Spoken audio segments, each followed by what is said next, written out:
Hi, I'm Pam and I'm here to talk about video games. Today I'm talking about a recent underwater Metroidvania that has gone a bit under the radar. Or sonar?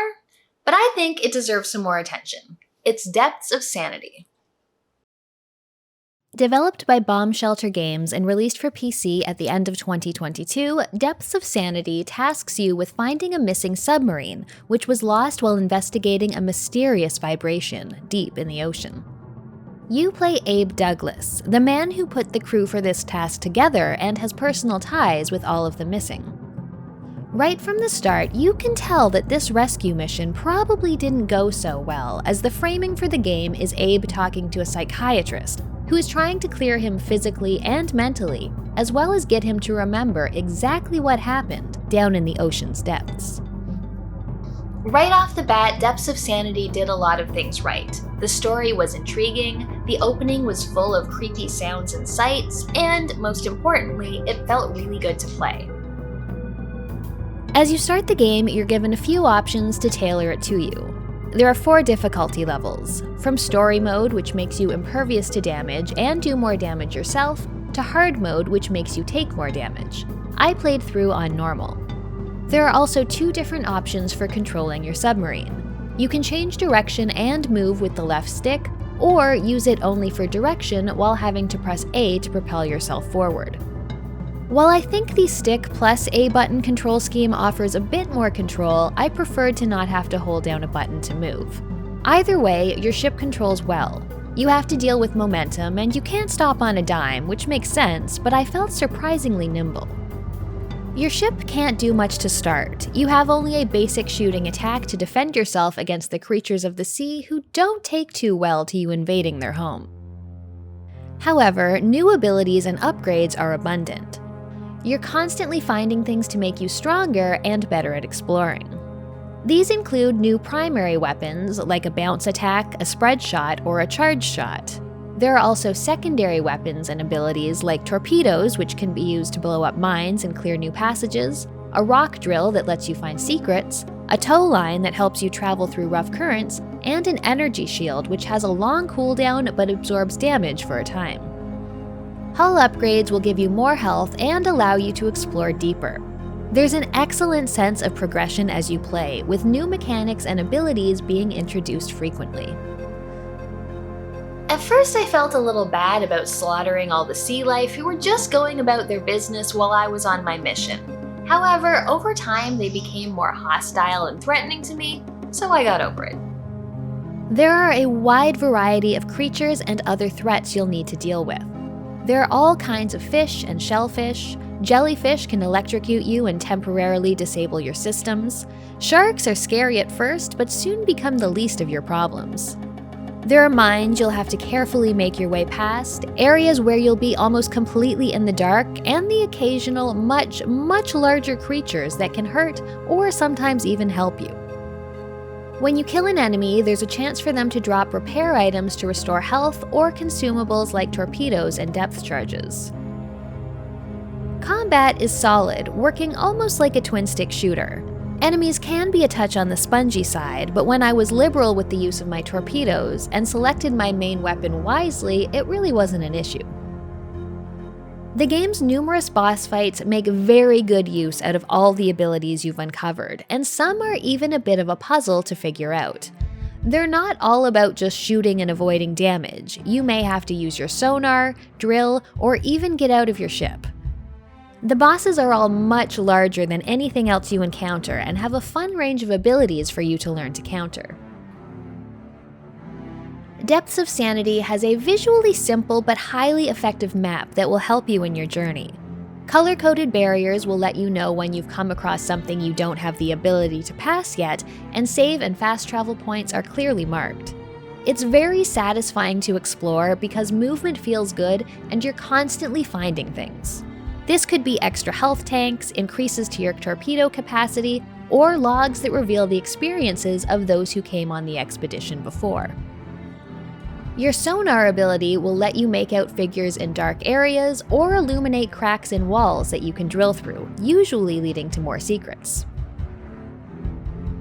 One aspect I really liked was that you could get out of your sub to swim through small passages.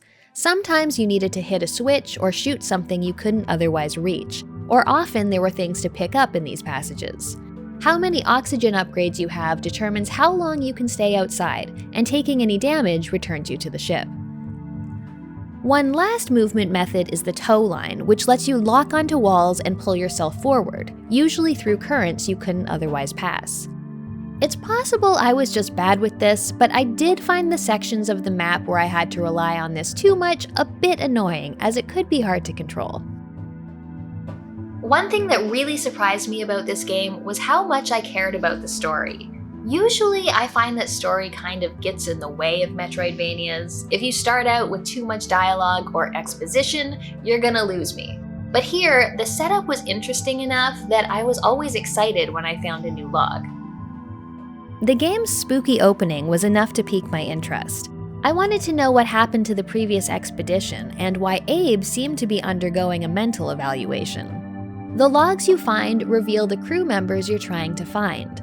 Through their diary entries, we get to know them, their history, and how things start going very, very wrong as the mission progresses. Story is also told through some cutscenes with Abe talking to the doctor and conversations between him and his ship's computer, who starts behaving oddly. It soon becomes unclear what exactly is real. I really enjoyed the writing and how each character was fleshed out, their personalities and fears revealed. Depths of Sanity has pixel graphics, which are not my absolute favorite. Though I think the undersea scenes look nice and many of the creature designs are cool, and I like the use of color, the art is a little on the basic side, especially when it comes to cutscenes and character portraits. However, one thing I think the game absolutely nails is how cohesive the design and theming are.